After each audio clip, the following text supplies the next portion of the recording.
আমাকে বলো আমাকে দাও বলো কি বলতে চাচ্ছ তুমি, বলো কি বলতে চাচ্ছ? আমি বলেছি যে সত্যবাদীদের জান্নাতের সুসংবাদ আর মিথ্যাবাদীদের জাহান্নামের সুসংবাদ। আমি আল্লাহর প্রেরিত রাসূল ঈসা নবী। তুমি এটা যখন বলেছি তুমি ঈসা নবী?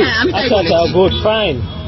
ঈসা নবী তো আরবিতে কথা বলতে পারে, আরবিতে আমাকে বলো তো কথা। হযরত মুসা আলাইহিস সালাম নিজের মাতৃভাষায় কিন্তু কোরআন শিক্ষা অর্জন করেছিলেন। ঈসা আলাইহিস সালাম হিব্রু ভাষায় কথা বলতেন। তুমি হিব্রু ভাষায় কথা বলো তো ভাই।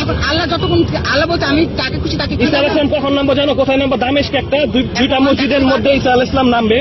যখন নামবে ভাই সবাই আমি তো বলি, তুমি আমার কথা ভাই শুনো, তুমি পাগলামি করো না। হ্যাঁ না তোমার কিন্তু সবাই মনে করো যে বিষয় ভালো হবে। হ্যাঁ শোনো আমি বলি,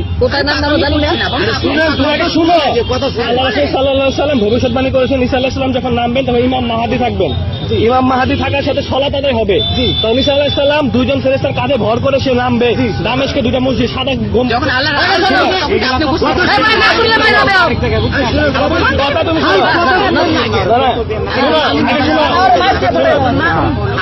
আমার কথা শুনো। ইমাম মাহদী তখন বলবে ঈসা আলাইহিস সালাম আপনি সালাত করেন। ইমাম মাহদী তখন ঈসা আলাইহিস সালাম বলবে আমি সালাত করব আপনি পড়ান। তুমি কি ইমাম মাহদীকে দেখেছো? ইমাম মাহদী এখন আসলো, ঈসা আলাইহিস সালাম কোথা থেকে আসলো? ফাজলামি করো। ইসলামকে বিভ্রান্ত পাইছো তুমি। হ্যাঁ ইমাম মাহদী নামাজ পড়াবে। তুমি ইমাম মাহদীকে দেখেছো? ইমাম মাহদী কসম জানো তুমি দামেস্কে কি করো? তুমি দেখো দামেস্কে।